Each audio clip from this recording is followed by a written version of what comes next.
Bonsoir et bienvenue sur Europe 1. Comme tous les vendredis, nous sommes ensemble jusqu'à minuit et demi ce soir et après vous retrouverez Taratata présenté par Nagui. Mais jusque-là, vous avez carte blanche pour laisser libre cours à vos émotions, à vos désirs, à vos états d'âme. Alors si vous êtes dans une situation qui vous préoccupe, si vous avez une décision importante à prendre dans le domaine privé ou professionnel, ou si vous vous sentez seul et que vous avez besoin de parler, la ligne est ouverte au 39 21 où vous serez accueillis ce soir par Assiba et Clémence avec la complicité de Philippe Chartier qui réalise cette émission. Et bien sûr, comme tous les soirs, vous pouvez réagir à tout moment aux propos tenus à l'antenne, que ce soit par courriel sur le site europe1.fr, par SMS au 7 21 21 code nuit ou en composant le 39 21 pour parler en direct avec un auditeur ou une auditrice. 39 21, je vous attends. Europe 1, Caroline Dublanche. Non, je ne suis pas simplement en train de boire un verre d'eau. Je renouvelle l'eau de mon cœur, qui, comme le vôtre, est fait à 79% d'eau. Une eau qui se renouvelle essentiellement avec l'eau que vous buvez. Alors vous aussi, renouvelez l'eau de votre corps avec Evian. Une eau naturellement pure et équilibrée en minéraux. Evian, vivons jeune. Renouvelez-vous avec la pureté d'Evian. Profitez-en, Evian est en promotion. Date, produits concernés et enseignes participantes sur evian.fr.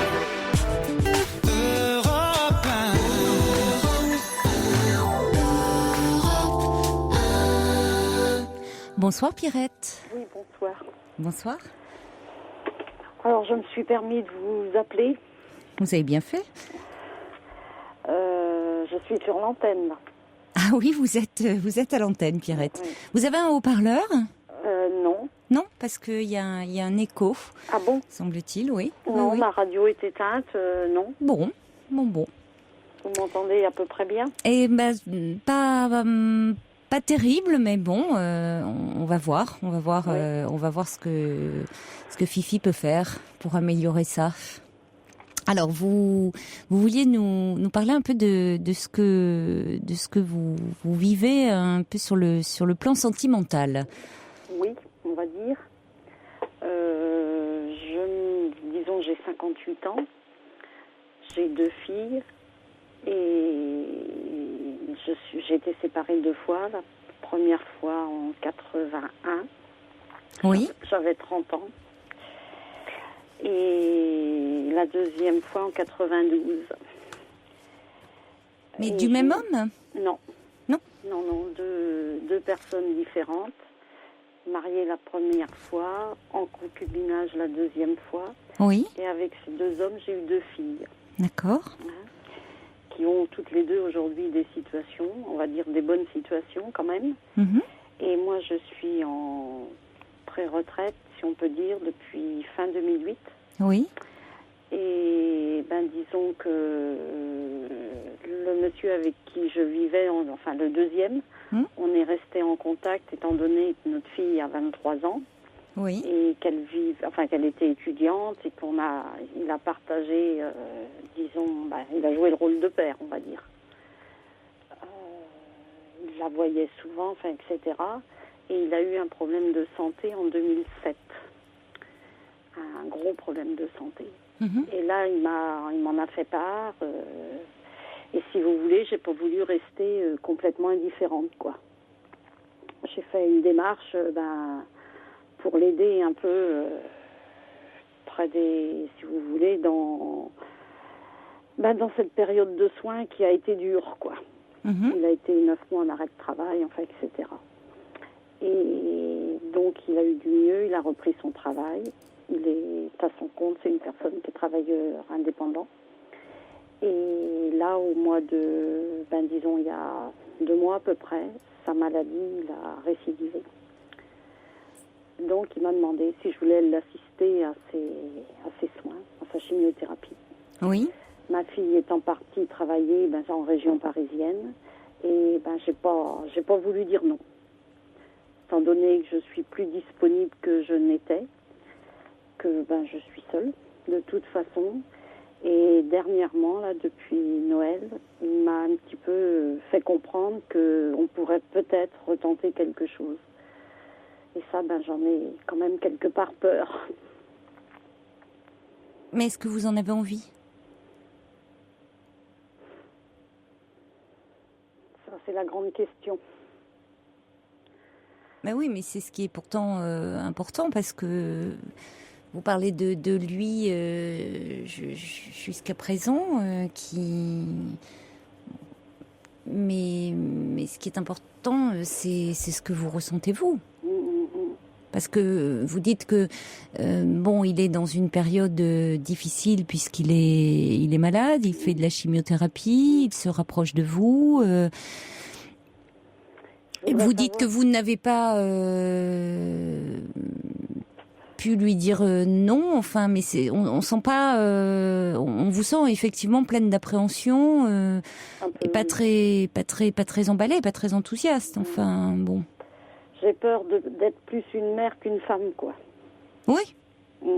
Parce que ça peut se comprendre. J'ai été un peu. Le temps qu'on était ensemble. Dans la relation déjà que vous aviez avec cet homme. Avec ce monsieur, oui. Bon, je pense qu'il a évolué, peut-être moi aussi, par les aléas de la vie, on va dire. Mais je me dis, est-ce qu'un individu en 15 ans ou en 17 ans peut changer? Oui, bien sûr. Alors, ça, évidemment qu'on peut évoluer. Mais là, il est dans un moment particulier de sa vie où il est malade, où il a besoin d'être entouré, d'être réconforté. Et c'est à ce moment-là que vous vous êtes retrouvés, où il a... Enfin, vous ne vous êtes jamais vraiment quittés, semble-t-il. Si, chacun a son chez-soi, on est totalement... Oui. Mais disons qu'on a toujours eu des contacts. Oui, puisque... Puisqu'on a nos filles en commun, quoi. Oui, alors vous nous dites qu'il a joué le rôle de père, c'est-à-dire qu'il n'est pas le père. Ah si, de la seconde, si. Oui, parce que c'est curieux, vous avez utilisé l'expression « il a joué le rôle de père », comme s'il n'était pas le père. Mais... disons qu'il a assumé comme un père, quoi. Alors que le père de ma fille aînée n'a pas du tout assumé. D'accord. Voilà, c'est la différence entre les deux. D'accord. Alors que c'était sa fille légitime. Voilà. Bon, donc vous aviez des contacts avec lui, mais néanmoins, il ne vous proposait pas à ce moment-là de reformer un couple. Non. Et vous, de votre côté, vous n'en éprouviez pas le désir. Non. Il a formulé cette demande au moment où il a eu ses problèmes de santé. Oui, mais une autre chose, j'ai perdu ma mère en 2008, en juillet 2008. Oui. Et ma mère vivait chez moi depuis 2 ans. Et elle était malade également, elle avait 85 ans. Et disons, j'étais très près d'elle. Oui. Et je pense qu'il se dit, elle n'a plus sa mère, elle est certainement plus disponible, on va dire. Elle ne travaille plus, mais je voudrais pas que ce soit le côté matériel qui l'emporte, quoi. Oui, mais enfin, comme vous dites, vous vous êtes occupé de votre mère, mais on n'est pas du tout dans le même registre. Pas du tout, non. Mais je pense... Vous ne voulez pas jouer les infirmières ou les mamans? Voilà. Alors, vous lui avez demandé pourquoi il souhaitait reprendre, renouer avec vous? Il m'a dit qu'on avait évolué. Il peut parler de lui, en l'occurrence. De vous, il ne peut pas se mettre à votre place, mais vous lui avez dit en quoi a-t-il évolué? Vous lui avez demandé? Je pense que, comment vous dire, je crois qu'il y avait un conflit indirect entre ma mère et lui. Je crois qu'il était, comment vous dire, un peu jaloux de la relation que j'avais avec ma mère. Mais elle ne vivait pas chez vous à ce moment-là? Ah non, on en était quand même très proches. Ouais. Oui, mais bon, la question au-delà de ça, Pierrette, c'est, vous me parlez de peur, mais est-ce que vous en avez envie, au fond? Vous? Je vais quand même vous dire que la solitude me pèse énormément depuis que j'ai arrêté de travailler. Ah oui, mais est-ce que pour ça, voilà. Oui, d'accord. Mais voilà, c'est une bonne question parce que si c'est pour combler votre solitude, il y a d'autres façons de la combler. Hein. Tout à fait. Et je suis une personne très active, donc à ce niveau-là... Parce que vous êtes encore jeune, enfin à 58 ans. Oui. Quitte même, je parle pas seulement de faire des activités, de trouver des moyens de la combler, mais après tout, si vous voulez avoir un compagnon à vos côtés, c'est possible aussi, plutôt parce que là, c'est un peu la facilité au fond. Tout à fait. C'est-à-dire que c'est du connu, c'est du familier. Cet homme vous ressollicite, mais c'est du familier qui semble pas vous enthousiasmer trop parce que déjà dans la relation que vous avez eue avec lui, vous étiez plus en position de mère qu'en position de femme. Oui. C'était quelqu'un, si vous voulez, qui n'était pas du tout démonstratif, quoi. Du tout. Il attendait plutôt que ce soit vous qui soyez à ses petits soins. Oui, et puis c'est que, je sais pas. Moi, je suis démonstrative. Si vous voulez, je suis des mots gentils ou des mots doux à mes enfants, enfin, etc. Que lui, non. Mm-hmm. On n'était pas du tout. On n'avait pas du tout le même contact, si vous voulez. Et puis, je me suis essoufflée de vivre comme ça, je dis, avec quelqu'un qui m'ignore, entre guillemets, quoi. Oui, vous vous sentiez à ce point-là ignoré. Ah oui. Vous êtes restés combien de temps ensemble ? 8 ans. Oui, quand même. Et ça, vous l'avez ressenti très tôt ? Je croyais qu'après la naissance de notre fille, il était célibataire. Moi, j'avais déjà une fille. Donc, je me suis dit, ça va le mûrir, quoi. Il a 4 ans de moins que moi. Et ça n'a pas changé grand-chose. Hélas. Et on était dans le même travail. Alors, ça n'a pas toujours été simple. Hein. Après, il est sorti de l'entreprise, il s'est mis à son compte, enfin, etc. Donc... moi, je me suis sentie mieux dans mon travail, je me suis plus épanouie également. Parce que ça a été ressenti, si vous voulez.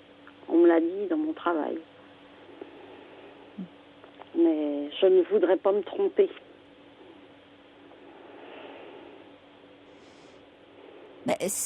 Écoutez, le problème, c'est que vous avez été quand même... il y a eu beaucoup de frustration dans votre relation. Hein.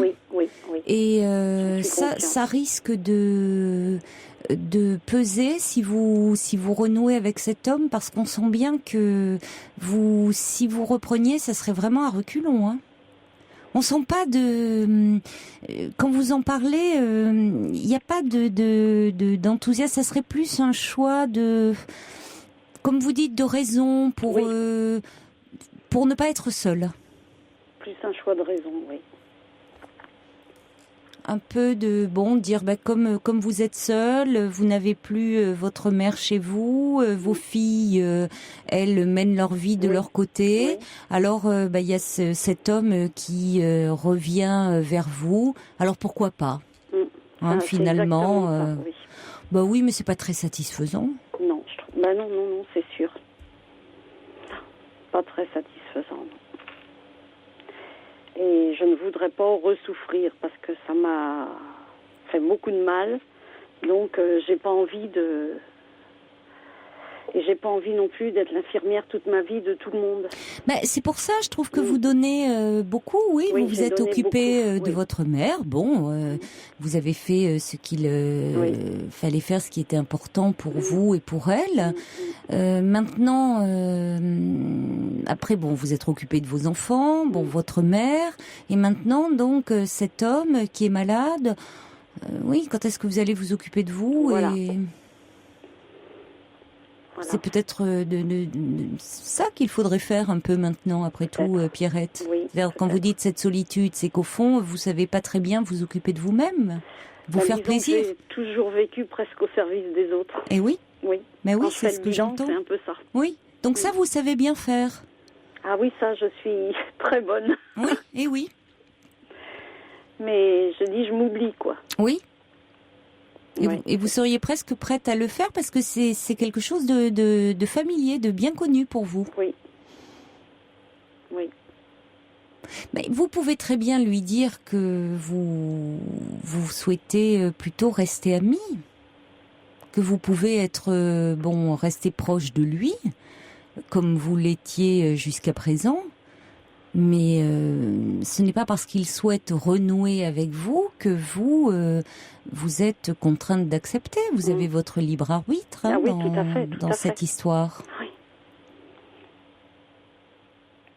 Et le fait qu'il est malade ne doit pas peser sur votre décision, ni vous faire vous sentir coupable de quoi que ce soit. Oui, parce qu'après tout, quand vous vous êtes séparés, vous aviez vos raisons. Oui. Ce que vous éprouvez, oui. Oui, j'éprouve presque de la pitié, quoi. C'est le mot. Oh oui, mais ça peut pas fonctionner votre relation alors. Oui, c'est de la pitié, quoi. C'est pas valorisant parce que vous n'allez pas avoir. Comment voulez-vous vous sentir femme dans cette relation si vous vous trouvez face à un homme déjà que forcément vous allez voir très diminué puisque vous éprouvez de la pitié pour lui. C'est jamais bon. La compassion, si vous voulez. Bon, enfin, c'est un peu la même chose. Hein. Ah non. Non. C'est pas la même chose. C'est pas la même chose. Non.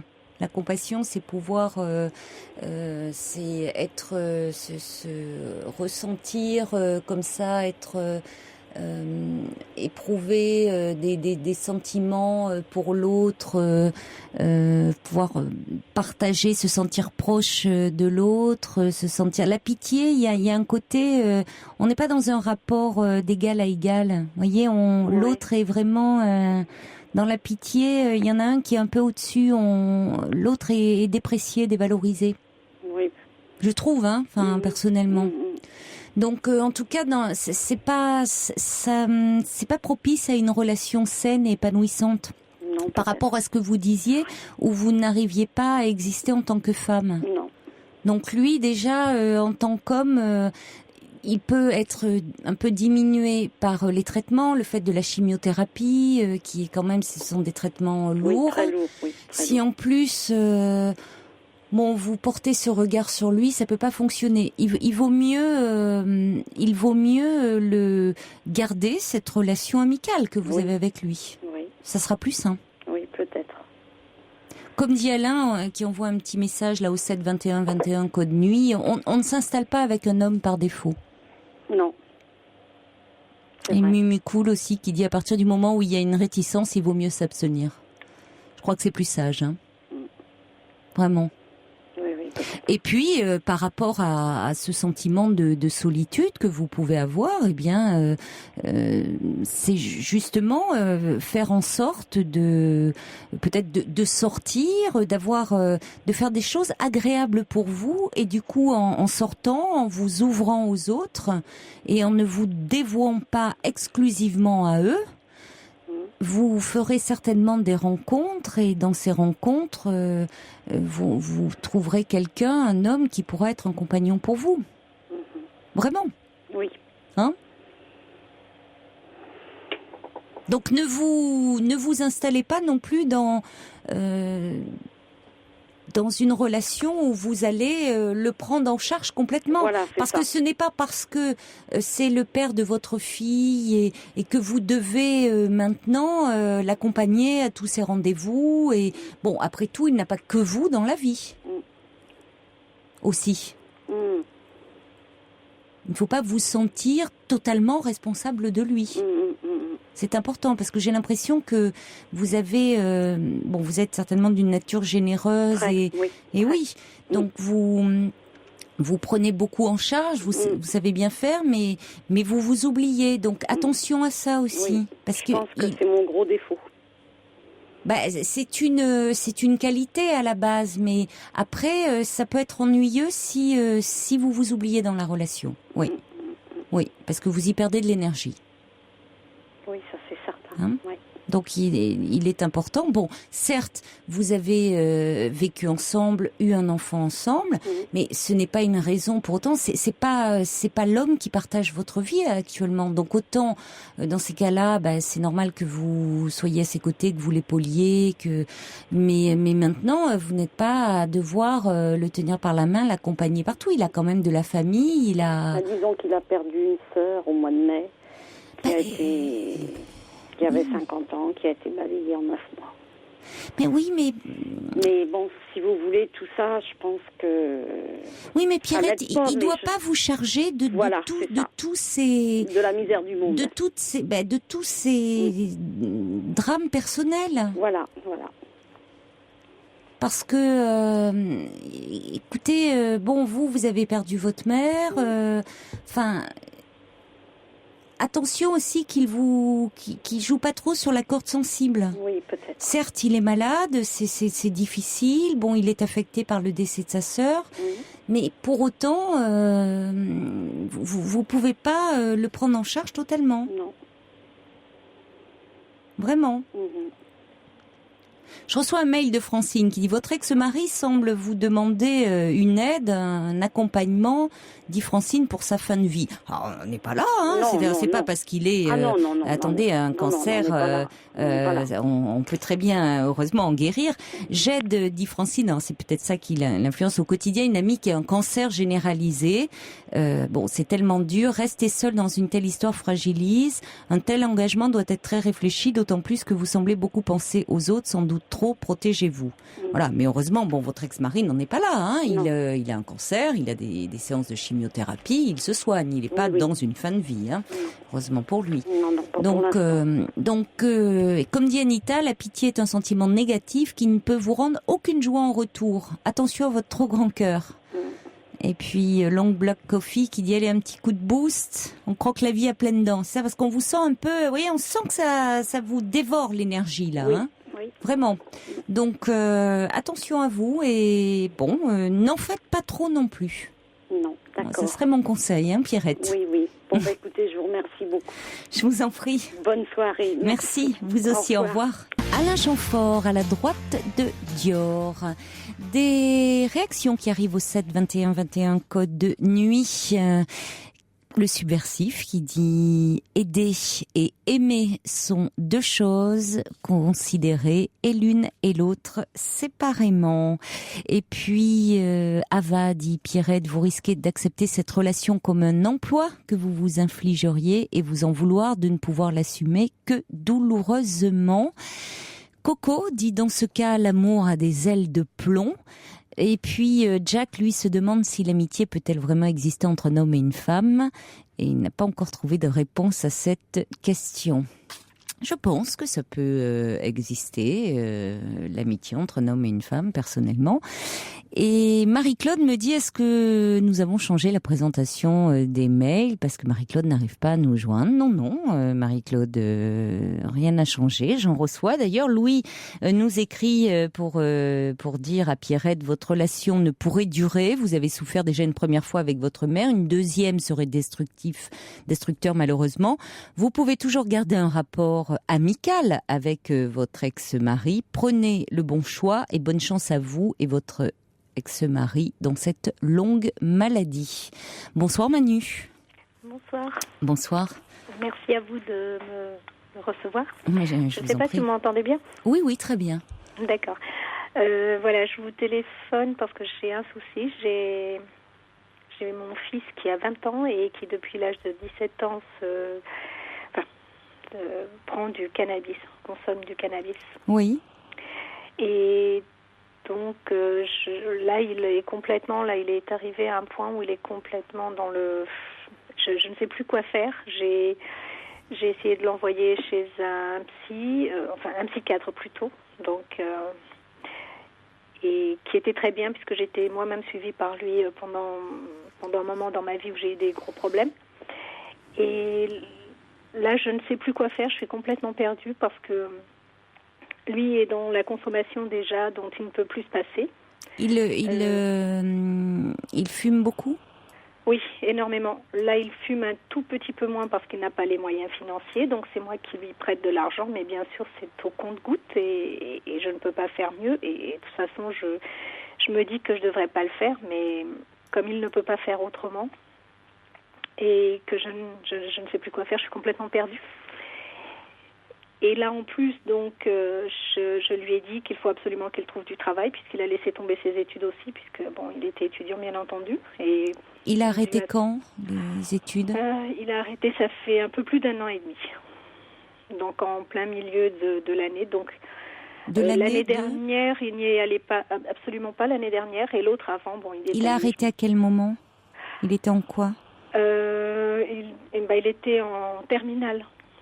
En terminale. Il a arrêté sa terminale. Exactement. Donc il devait passer son bac. Il a été inscrit par un de ses professeurs, enfin par une personne du lycée qu'il aimait beaucoup. Et donc il a dit, même s'il ne vient pas au cours, je vais quand même l'inscrire au cas où il changerait d'avis. Et il a dit, de toute façon, je n'ai plus les capacités puisque je n'ai pas assez travaillé, je n'y arriverai pas, c'est pas la peine. Donc voilà. Et bon, maintenant, je le vois, c'est un garçon qui est gentil, qui est très gentil. Des fois, il s'énerve quand il en a besoin et qu'il n'en a pas, mais bon, il reste quand même gentil. Mais moi, je le vois dans une souffrance énorme, et je ne peux rien faire. Donc, je me sens complètement perdue puisque j'ai déjà parlé à mon médecin, j'ai téléphoné très souvent au numéro spécial Info Drogue. Oui. Je suis allée dans des associations. Je suis même allée voir j'arrive même plus à trouver les mots parce que je suis allée à des congrès, où des professeurs parlaient de la question, des gens du métier, des grands médecins, des grands professeurs parlaient de ce problème. Oui, vous avez fait beaucoup de démarches, oui. J'ai fait toutes les démarches qui étaient en mon pouvoir et là, je me sens complètement perdue. Parce qu'il ne veut pas, lui, en faire de son côté. Lui, il dit qu'il n'a pas de problème. Enfin, aujourd'hui, là, tout à l'heure, avant que je vous rappelle, c'est pour ça que je peux appeler tranquille maintenant, parce qu'en fait, c'est par rapport au fait s'il est à la maison ou pas. Mm-hmm. Et là, il m'a demandé, et je ne voulais pas, et j'ai fini par lui prêter, mais à la condition, donc je lui ai posé une condition, que la semaine prochaine, il aille voir quelqu'un qui puisse l'aider. Alors, au début, il ne voulait pas. Bon, là, il m'a dit oui, je pense que... En général, il tient ses promesses, même s'il n'est pas trop d'accord. Il tient ses promesses, mais il m'a dit ça va faire comme la dernière fois où je suis allée voir ton psy et qu'il m'a énervé plus qu'autre chose. Je vois pas ce que je vais faire là-bas. C'est peut-être pas une très bonne chose qu'il voit le psy que vous avez vu, même s'il est très bon pour vous. C'est-à-dire que c'était le seul que j'ai réussi à lui faire à l'emmener pour voir son état, d'autant plus que c'est quelqu'un qui, là, il est parti à la retraite, mais il s'occupait d'énormément de cas de jeunes, de personnes qui avaient son problème. Et alors moi, je suis allée, je vais vous dire quand même juste en 2 minutes pourquoi je suis allée voir un psychiatre, parce que ça c'est parce qu'en fait j'étais une femme battue et que je ne supportais plus le mariage et je devenais moi-même... Et je pense que le problème de mon fils vient du fait qu'il a assisté à la dernière fois où son père m'a battue et que ça a été très très grave et qu'il avait 16 ans et qu'il était présent. Mmh. Ce jour-là, il était présent. Et je pense que ça a dû y faire énormément. Bon, déjà, il l'avait déjà vu à d'autres reprises, même étant petit et tout. Mais là, ce jour, comme ça avait été assez grave et si vous voulez, la police est venue à la maison. Moi, j'étais en sang, j'avais du sang partout, lui aussi. Et en fait, la police l'a ramené a ramené mon fils au commissariat pour déposer, pour qu'il puisse me dire ce qu'il avait vu. Et la police l'a laissé revenir avec du sang partout, puisqu'il avait du sang. Et il a dit, maman, t'imagines pas comment je me suis sentie dans le métro alors que j'avais du sang partout, les gens me regardaient. Et je veux dire, donc, il avait déjà eu un traumatisme du fait de ce qu'il avait vu, puisque c'est lui qui a appelé, lui-même qui a appelé la police avec un portable qu'il a demandé dans la rue à quelqu'un, parce qu'on est sorti dans la rue, qui m'a emmenée à la pharmacie pour les premiers secours. Et bon, lui, il avait plein de sang puisqu'il m'a pris... il m'a pris donc dans ses bras et donc il était... Il y a combien de temps, ça ? Ça fait presque 4 ans que là, je suis divorcée. Mais lui, après, très peu de temps après ça, j'ai essayé de le faire voir par un psychologue. Il a toujours refusé. Et bon, moi-même étant dans un état pas encore très bon, je l'ai laissé faire. Je me suis dit, bon, j'ai pas voulu forcer. J'aurais peut-être dû forcer. Et puis bon, parce qu'à l'époque, il était mineur et que j'aurais peut-être pu forcer un peu, mais oui. Je l'ai pas fait parce que bon, j'étais moi-même, je pense, encore dans beaucoup de souffrance et j'ai pas vu la sienne comme...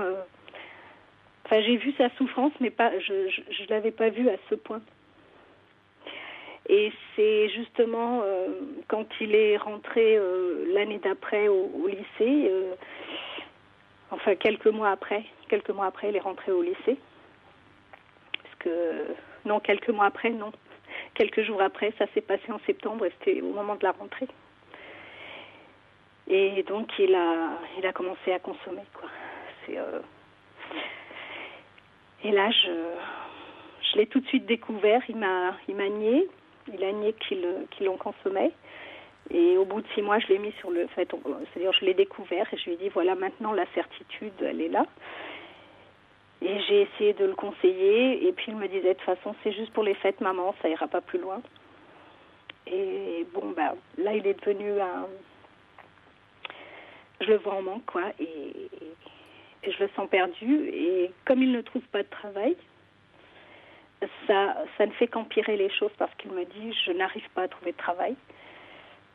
Et oui, mais que voulez-vous qu'il trouve comme travail ? C'est compliqué parce que il a arrêté ses études, il n'a que 20 ans. Enfin, il pourrait peut-être reprendre. Il faut d'abord il faudrait d'abord qu'on voit,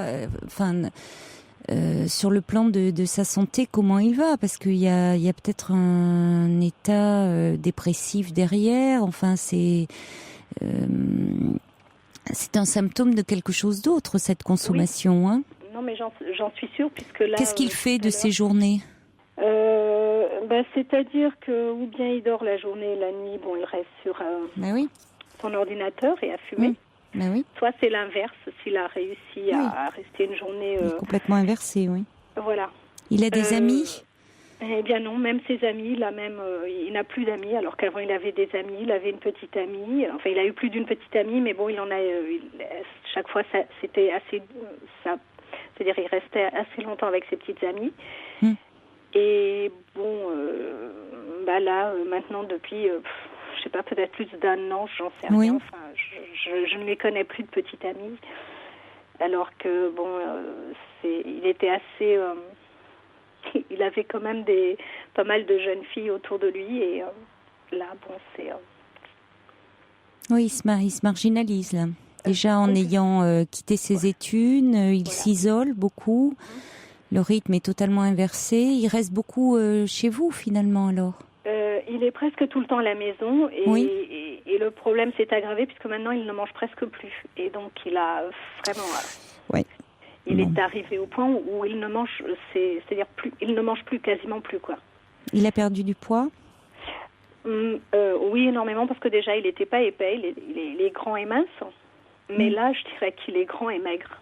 Bon. Donc, c'est-à-dire, c'est vraiment, il a dû perdre pas mal, mais... moi, je ne peux pas lui demander parce qu'il me dira non. Parce que je lui ai dit tout à l'heure, regarde-toi, tu n'as plus l'air du jeune homme que tu étais. Et bon, ça devient très dur pour moi, quoi. C'est de le voir dans cet état. Donc, je ne sais pas s'il y a des parents qui se sont retrouvés dans ma situation et qui pourraient me donner un peu d'espoir qu'il y ait une sortie. Oui, vous aimeriez des témoignages. Exactement. 39 21, si vous pouvez peut-être aider Manu, si vous avez eu rencontré une situation similaire avec votre fils ou votre fille. Bon, je crois que là c'est compliqué parce qu'effectivement il est majeur, mais enfin il n'a que 20 ans. Il n'a que 20 ans.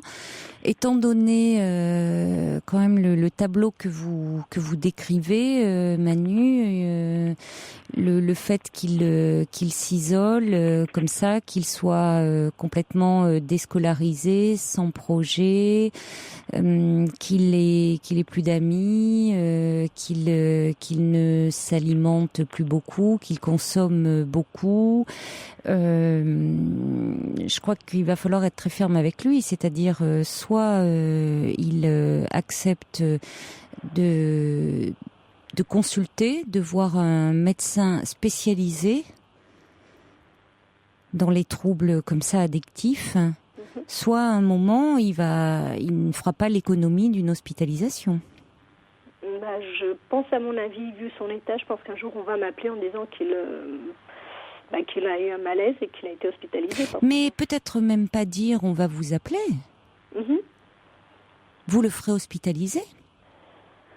Je pense qu'après il m'en voudrait énormément. Manu, votre fils là, il va mal. Très mal, oui. Bon, donc hospitalisé, il serait pris en charge. Alors vous vous en voudriez de quoi? Qu'il soit pris en charge? Non. C'est pas ça, c'est parce que bon, je ne sais pas comment ça se passe. Vous ne savez pas comment? Excusez-moi. Excusez-moi. Vous n'en parlez pas avec votre psychiatre? Il est parti à la retraite et j'ai essayé de trouver quelqu'un d'autre et je n'y arrive pas, quoi. C'est-à-dire que les autres personnes... Oui. Vous n'avez pas retrouvé quelqu'un... Voilà. Vous n'avez plus de suivi vous-même en ce moment alors? Non, parce qu'en fait, je suis allée voir quelqu'un d'autre, mais qui en fait part complètement dans... Autant celui-là m'a toujours aidée, je n'ai jamais pris de médicaments. Oui. Je veux dire, je revenais toujours, je sortais de son cabinet toujours Enfin, c'était dans un centre. Et en fait, je ressortais de son cabinet toujours avec plein d'espoir. Oui. C'est-à-dire, j'avais parlé, il m'avait... en général, il me disait toujours que je prenais la bonne décision et que pour l'instant, je n'avais pas besoin de médicaments et que je faisais ce qui était dû. Oui. Et c'est vrai que ça me donnait le courage de continuer à... Et là, j'étais revoir quelqu'un qui est allé complètement à l'opposé de ce que j'attendais. Et donc, du coup... C'est-à-dire qu'il a voulu vous prescrire des médicaments? Non, pas vraiment me prescrire, mais bon, c'est-à-dire... moi, je lui demandais de l'aide pour une chose et la personne est allée chercher d'autres choses dont je lui ai dit dès le départ que j'avais pas de problème là, c'est-à-dire dans mon enfance. Et je lui ai dit j'ai pas de problème dans mon enfance. J'ai un problème, je me suis mariée, j'ai des problèmes avec le mariage. J'étais déjà divorcée à cette époque-là, je crois. Oui, bien sûr. Et je lui ai dit c'est ça qui m'a démolie et c'est là que j'ai besoin. Et je lui en ai parlé en même temps. J'ai parlé donc que j'avais mon fils qui se faisait du mal, enfin qui est en train d'aller à la dérive. Et la personne me prenait, c'est-à-dire me donnait de plus en plus de rendez-vous pour parler de mon enfance. Je lui ai dit j'ai eu une enfance pas très difficile, bon pas très bien, on était assez dans le besoin, mais j'avais une mère aimante, j'avais une vie agréable. Et je lui ai dit j'ai que des bons souvenirs de mon enfance, je voudrais qu'on m'aide. Je veux pas aller là. Là, j'ai un bon souvenir de ma vie. Oui, vous auriez besoin là d'un soutien plus dans votre vie actuelle pour le moment. Voilà, exactement. Donc c'est ce que je lui ai dit. Et elle me dit, il faut passer par là. J'ai dit, pour moi, j'ai besoin de ça. J'ai pas besoin de. Et donc bon, j'ai fini par laisser tomber. Bon, je pense que c'est quelqu'un qui est bien, qui convient à d'autres personnes, mais pas à moi. Oui, parce qu'elle est déjà dans un travail assez analytique, mais là où vous actuellement vous cherchez un soutien plus concret, plus immédiat dans votre vie actuelle et notamment dans dans la relation avec votre fils qui vous met en souffrance, évidemment, de le voir lui-même. Enfin, vous vous sentez très démunie par rapport à la souffrance de votre fils. Exactement. Et surtout qu'en plus, vous auriez pu lui dire que vous aviez déjà fait un travail avec le psychiatre précédent. Hein, bon. Je lui ai dit, il le sait, mais bon. Au début, il me disait, mais c'est toi qui as besoin d'un psychiatre, pas moi. Votre fils ? Oui, il me disait ça avant. Maintenant, il me le dit plus, mais c'est au début. Oui, mais évidemment, parce que étant donné les scènes dont il a été témoin, les difficultés, la violence au sein de votre couple, bon, c'était une façon de vous renvoyer quelque chose de sa propre souffrance et puis de sa propre impuissance à ce moment-là. À vous protéger et donc c'est compliqué. Il y a quelque chose de très intriqué entre vous deux en même temps. Hein, c'est là où ça devient compliqué. Mais quand je vous disais, c'est-à-dire, je crois que il est encore. Vous savez, là, il peut y avoir un état chez lui. Je vous dis, c'est une hypothèse. Moi, je peux pas. Dans les symptômes que vous décrivez, il peut y avoir chez lui un état un peu dépressif qui pourrait, du coup, le fait de fumer beaucoup, anesthésie un peu cette souffrance, le met un peu hors de la réalité qui le fait souffrir. Le fait qu'il dorme comme ça la journée ou bon qu'il s'isole un peu, qu'il se replie sur lui-même. Bon. Mais si déjà peut-être cet état dépressif était soigné, il éprouverait moins le besoin de se réfugier dans le cannabis. Vous voyez, c'est pas ça préjuge en rien de l'avenir. Simplement, c'est la première démarche qui est difficile à faire pour lui. C'est d'accepter parce que pour le moment, il a ce refuge là. Oui. Qui fonctionne pas trop mal. Alors c'est souvent la personne dépressive a du mal à faire la démarche parce qu'elle est un peu coupée elle est dans quelque chose, elle s'enferme dans sa bulle et c'est souvent l'entourage qui doit alerter et dire non, là vraiment il faut que tu fasses quelque chose et ça ne va pas. Parce que elle arrive plus, c'est le propre aussi des dépressions, c'est la difficulté à prendre une décision. Oui. Et le fait d'aller consulter, c'est une décision. Et quelle décision ? Oui, je pense que de toute façon ça. Je pense que il avait déjà un mal-être et que c'est pour ça, c'est donc donc ce qu'il fume le met dans. D'ailleurs, il me l'a dit à plusieurs reprises. Il m'a dit sinon je ne vais pas bien. Voilà, mais en fait, il ne va pas bien. Donc il ne va pas bien et donc c'est un exutoire. Il fume. Mais ce qui est plutôt rassurant, c'est que même s'il fume beaucoup, il n'a pas de comportement, vous voyez, il reste, vous dites gentil, ça ne le met pas, ça ne déclenche pas chez lui de comportements agressifs, voire des comportements, des troubles psychotiques ou autres. Enfin, il semble quand même, malgré tout, il reste structuré. Bon, donc il semble être plutôt dans quelque chose de l'ordre de la névrose, de la dépression, qui peut très bien se traiter. Mais ça, il faudrait, qu'il puisse en parler, être pris en charge. Il n'a que 20 ans, il peut traverser, ça peut s'expliquer aussi compte tenu de ce qu'il a vécu. Vous dites que c'est assez réactionnel à ce qui s'est passé. Et tout à fait reprendre après, une fois traité, le cours de sa vie, reprendre des études. Enfin, à 20 ans, tout reste largement possible.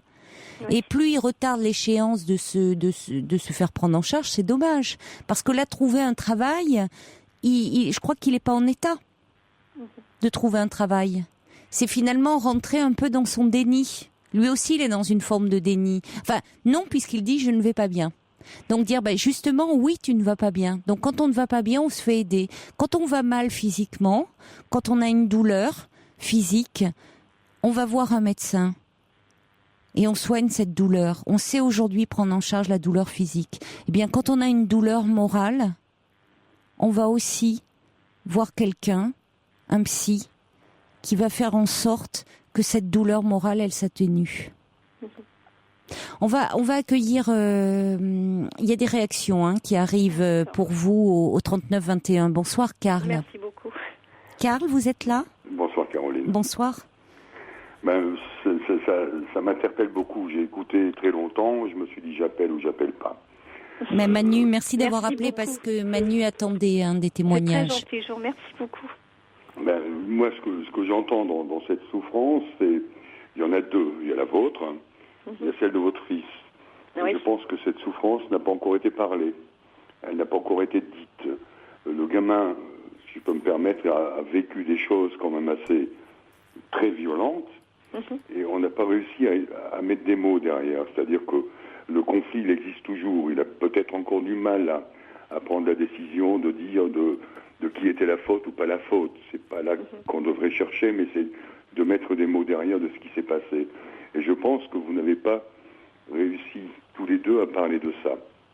Vous vous réfugiez entre guillemets, dans une accusation de consommation de cannabis, et lui justifie cette consommation avec son mal-être. Et je pense que si vous ne dites pas les choses sur le couple qui a dysfonctionné complètement, qui a même disjoncté pour ainsi dire, votre fils n'avancera pas et vous non plus. J'essaie, mais il ne veut pas que je lui parle de son père. C'est-à-dire qu'il voit son père, mais quand il le voit qu'une fois dans l'année, pendant les grandes vacances. Mais quand on est, nous, à la maison, il ne veut pas entendre parler de son père. Mais il ne veut pas entendre parler de son père, c'est peut-être parce que vous ne lui donnez pas les moyens non plus de pouvoir en parler. C'est-à-dire que... Si, je lui en donne les moyens, puisque je lui dis c'est passé, c'est du passé. Et je lui ai posé une fois la question et il se referme sur lui quand je parle de ça. Quelle question vous lui avez posée, si je peux me permettre ? Je lui ai demandé s'il voulait qu'on parle de ce qui s'était passé et il refuse d'en parler. Parce que c'était très dur pour lui. Oui, bien sûr, c'était très dur pour lui. Il s'est positionné à ce moment-là. Et est-ce qu'à ce moment-là, il avait vraiment envie de prendre cette position-là ? On ne peut pas le savoir. Et je pense que c'est là qu'il faudrait qu'on en parle. C'est-à-dire que ce que tu as vécu, c'est énorme pour un enfant, quoi. C'est une violence qu'il n'arrive pas à comprendre. Et puis au bout d'un moment, il faut crier stop. Et puis le stop, on le fait comme il a dû le faire, appeler la police, etc. Mais est-ce que ça a été... Est-ce qu'il l'a travaillé, ça ? Est-ce que ça a été incurgité ? Est-ce que c'était réel ou est-ce que c'était simplement pour avoir la paix ? Ou est-ce que c'était pour vous protéger ? Tout ça, ça n'a pas été dit. Je pense que c'était pour me protéger puisque c'est lui qui m'a quand même retiré des mains de son père. Et son père l'a accusé de l'avoir frappé alors qu'il a juste... il l'a pas touché son père, il a juste mis la main devant. C'est-à-dire, en fait, c'est assez complexe. Il m'a retiré, il a mis la main devant son père pour qu'il ne m'attrape plus, qu'il ne me mette plus la main dessus. Mais est-ce que vous avez déjà songé éventuellement à faire une thérapie familiale, c'est-à-dire entre votre fils et vous, avec un tiers, où justement vous pourriez, chacun de votre côté, parler de ce vécu qui doit, moi je pense, je ne vais pas dire que c'est l'origine, il y a certainement une autre origine derrière, mais qui est comme la base du souci de cannabis.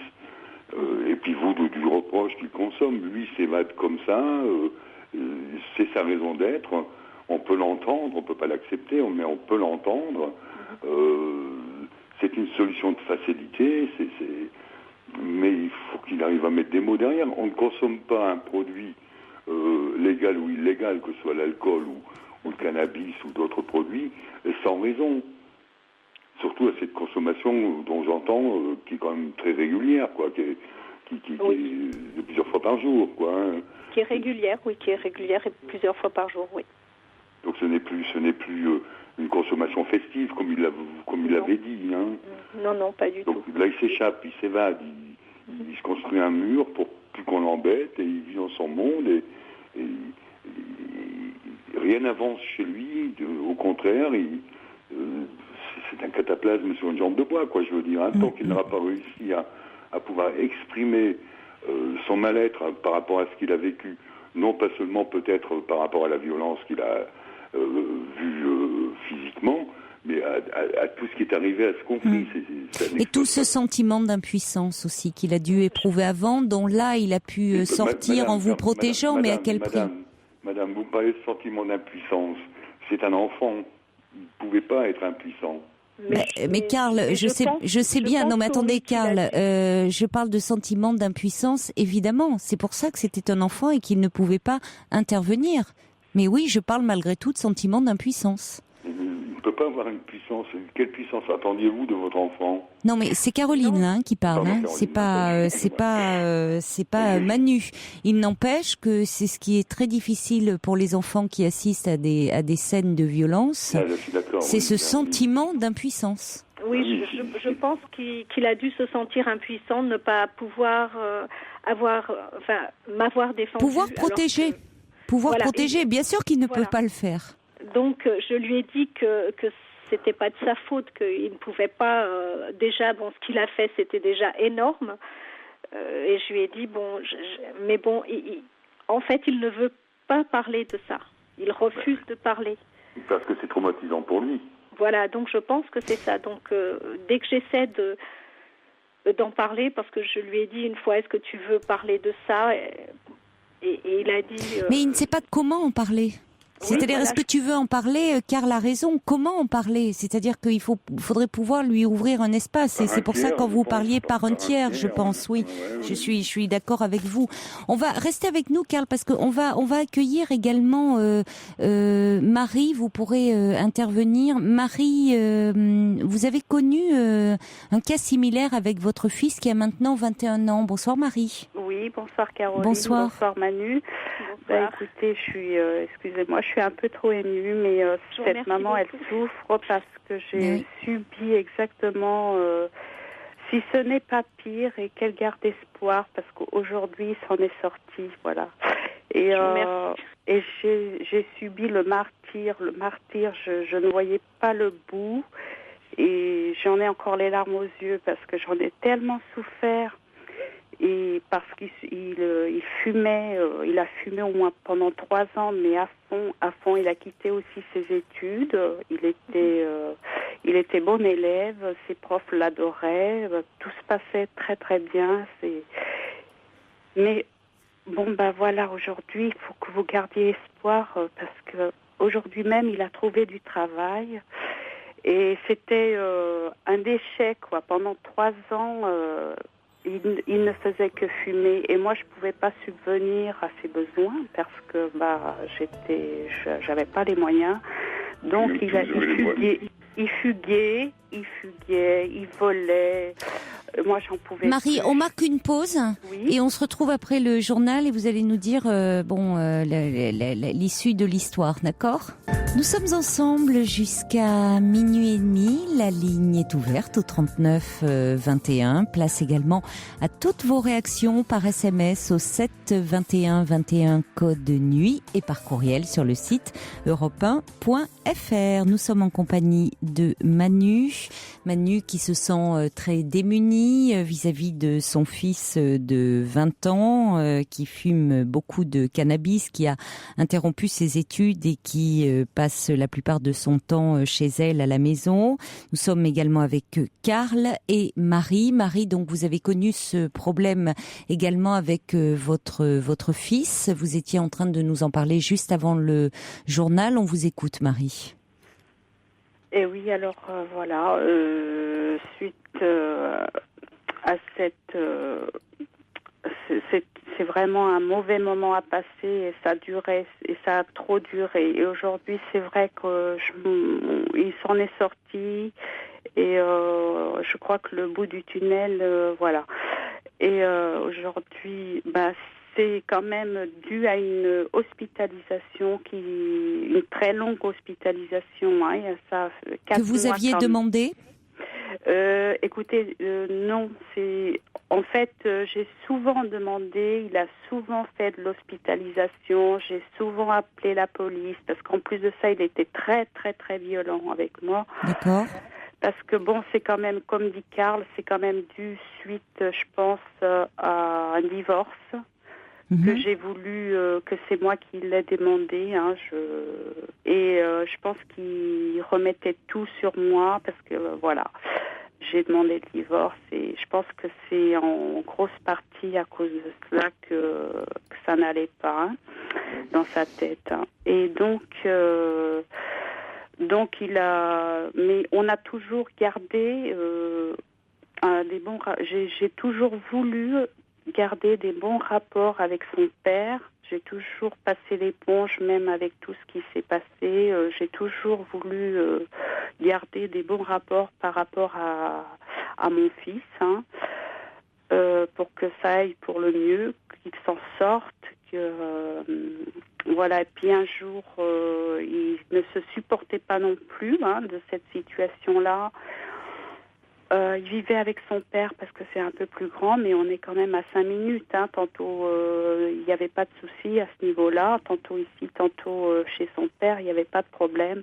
Et un jour, on m'appelle à 3 heures du matin, comme quoi il était dans la rue, inerte, comme mort. Et il avait son portable, mais pour lui, je pense que lui, c'est un appel au secours, hein, je pense. Hein. Sinon... Et donc, il avait avalé un tas d'antidépresseurs parce que il avait tout géré il a dû planifier tout ça et donc on l'a retrouvé et donc on m'a appelé parce que il avait son portable directement. Ils l'ont hospitalisé en psychiatrie, enfin d'abord et ensuite en psychiatrie, dont il est resté 4 mois cette fois-ci, parce que souvent c'était 3 semaines. Enfin, il y a eu en 50 ans, hein, parce que 3 ans, il s'est mis à fond dans le cannabis, mais en 50 ans... Donc c'est cette dernière hospitalisation, dites-vous, qui lui a permis de vraiment avoir une prise en charge adéquate. Oui. Ah, mais il a fait beaucoup d'isolement. Je l'ai vu, c'était plus mon fils, c'était on va peut-être passer sur les choses qui sont un peu plus préoccupantes pour dire comment va-t-il aujourd'hui ? Aujourd'hui, il va super bien. C'est plus le même garçon. Il est devenu très affectueux. Il voulait reprendre ses études, mais bon, il n'a pas pu réussir, trouver un patron, enfin, etc. Donc, aujourd'hui, il a trouvé du travail. Aujourd'hui même, il a eu un entretien avec un patron.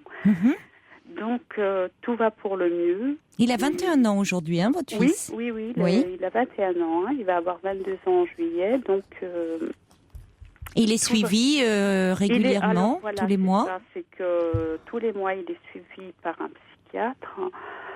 Et c'est vrai que quand il est sorti de l'hôpital, c'était pas le psychiatre qu'il lui fallait. Et il me disait, moi je l'aime pas. On a cherché un autre. On a toujours été présents, hein, son père et moi, pour que ça aille pour le mieux. Et aujourd'hui, il a trouvé quelqu'un de bien, qu'il est à l'aise avec cette personne et le bon traitement aussi, parce que... Donc le pire est derrière vous. Oui, voilà. Bon. Et je dis à cette maman... Ça me réconforte. Ça vous fait du bien d'entendre ça, Manu. Parce que je me dis que... j'ai de l'espoir, quoi. Bien sûr, mais bien sûr, il faut simplement qu'il soit bien pris en charge. Voilà. Et donc là, je crois qu'il faut maintenant... Et l'amour de la famille aussi, ça compte énormément. Je suis seule parce que, en fait, son père... j'ai de bonnes relations avec son père. Hein. J'ai de très bonnes relations avec son père parce que je n'ai pas voulu, parce que j'ai un autre enfant plus âgé, je n'ai pas voulu qu'il y ait de cassure avec le père. Et puis j'avoue que j'ai réussi malgré tout et Dieu sait que je suis restée 25 ans mariée avec lui et j'en ai bavé pendant 25 ans. Et malgré tout, je lui ai pardonné parce que disons que je lui ai pardonné d'un côté, mais d'un autre côté, c'est très dur à oublier. Mais je lui ai quand même pardonné et j'ai essayé de faire en sorte qu'il reste en bonne communication avec ses enfants. Ce qui est le cas avec le plus âgé, ce qui n'est pas le cas pour l'instant avec le plus jeune, puisqu'il était présent et que c'est lui qui a quand même tout vu. Son père n'est pas très présent et je ne peux pas compter sur son père. Alors j'ai essayé de demander l'aide de mon fils le plus âgé qui veut bien l'aider, mais il n'accepte pas l'aide de son frère.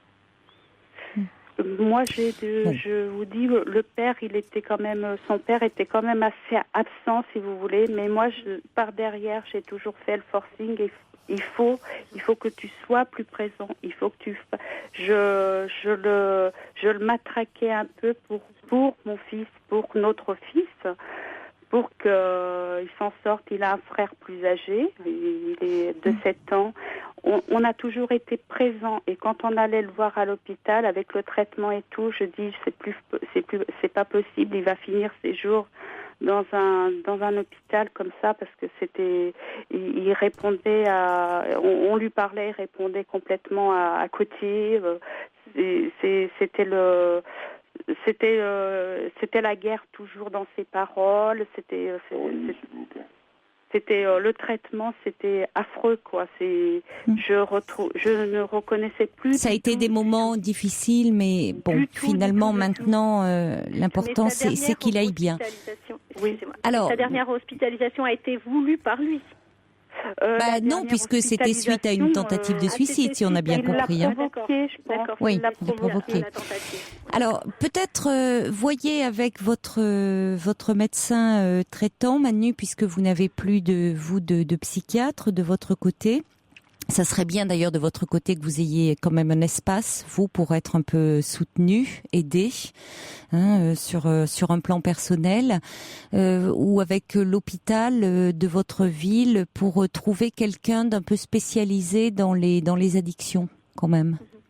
Ça serait bien. Je pense qu'il est complètement. De toute façon, il me dit que là tout à l'heure j'ai réussi, c'est-à-dire. Avant qu'il parte, là, puisqu'il est parti, là, oui. J'ai compris, non, il m'a montré ce que je savais depuis longtemps, c'est-à-dire qu'il était en souffrance, et c'est la première fois où il me dit, mais je ne vais pas bien, parce que sinon, mais il me dit, je ne vais pas bien, mais je comprends que ce n'est pas à cause de ce n'est pas le produit qui est en cause, c'est oui, mais donc justement, vous profitez de cela pour dire, mais il y a un moment, moi, que je me rends compte que tu ne vas pas bien, et il est important maintenant que tu te fasses aider. Voilà. Et qu'ensemble, vous trouviez un lieu, un endroit où il puisse aller parler de sa souffrance. D'accord. Je voudrais remercier beaucoup vos deux auditeurs qui ont... Karl et Marie. Karl et Marie, je les remercie beaucoup. Et ce dernier là, de Marie m'encourage énormément dans le sens où je me dis, bon, en ce cas, je crois qu'il y a encore de l'espoir. Bien sûr. Bien sûr. Il est très jeune, donc, voilà, donc il faut déjà qu'il soigne son état psychologique, là. Mais ce qui me fait très très peur, c'est que je le vois, c'est-à-dire qu'il se laisse complètement, c'est-à-dire c'est ce qu'on peut dire là, il devient pas très loin de squelettique, c'est-à-dire sa figure est dans un état. Mais parce qu'il n'a plus d'énergie. Il ne s'alimente. Manu, il n'a plus d'énergie, donc c'est pour ça qu'il est important que il n'est peut-être même pas en état de prendre une décision, la décision d'aller consulter. Donc il faut que vous fassiez presque, que vous l'aidiez à faire cette démarche. C'est-à-dire qu'il me l'a promis cette semaine. Enfin, lundi, je lui ai dit... Oui, mais vraiment, là, il faut que vous soyez très ferme là-dessus. Je lui ai donné un ultimatum. J'ai dit, où ça, tu ne compteras plus avec un seul sou. Mais oui, mais il ne faut plus lui donner d'argent, là. Voilà. Bien sûr, puisque c'est pour aller acheter du cannabis. Oui. Bon courage, Manu. Bon, je vous remercie beaucoup. Merci à vous, Karl et Marie. Au revoir. Au revoir. Robert, Francis, Junebug, je reçois un message d'Ava au 7 21 21 code de nuit qui dit: la dépendance au net est souvent associée chez les ados à la dépendance au cannabis. Les services d'addictologie obtiennent de bons résultats avec les groupes de parole. Il s'agit de réinvestir le réel. On a essayé de joindre Étienne. Étienne, vous êtes là ? Étienne, vous êtes avec nous ? Non, on a un petit souci. Étienne ? Oui, bonsoir. Oui, merci d'être avec nous. Il nous reste 1 minute. Vous êtes un ancien fumeur, je crois, de cannabis. Et comment vous ne fumez plus aujourd'hui ? Non, je me suis débarrassé à la fois du cannabis et de la cigarette. Oui. Alors, j'aurais voulu dire Manu, là, qu'elle ne s'inquiète pas trop, c'est qu'un moment passager, hein, c'est les traumatismes de la vie, de son enfance, de son fils, là, mais bon, ça va sûrement passer quand il aura réglé son problème psychologique, enfin, ces problèmes, c'est grave problème, apparemment, hein, pour son enfance. Bon, moi, je me suis débarrassé, j'ai réglé mes problèmes, disons, par l'hypnose. Ah oui. Oui, pour débloquer mon enfance. C'est tout ce que j'ai, mes traumatismes de l'enfance. Bon, j'ai débloqué avec l'hypnose. Mm-hmm. Bon, je conseille à personne, hein, spécialement, l'hypnose, mais bon, parce que c'est violent quand même. Oui. Mais par contre, pour le cannabis, pour m'en débarrasser, faut savoir déjà, j'aurais voulu savoir, mais là, on n'est plus en ligne. Mais et bon, malheureusement, on n'a plus le temps puisque je dois rendre l'antenne pour Taratata. Mais vous pourrez intervenir la semaine prochaine si vous le souhaitez, Étienne. On peut toujours revenir d'une semaine sur l'autre sur des témoignages. Je suis désolée, mais là nous sommes en direct et je dois vraiment rendre l'antenne. Donc n'hésitez pas à nous rappeler la semaine prochaine si vous le souhaitez. Merci en tout cas. Je vous souhaite une très belle nuit, faites de jolis rêves, un excellent week-end et on se retrouve lundi bien sûr pour une nouvelle émission.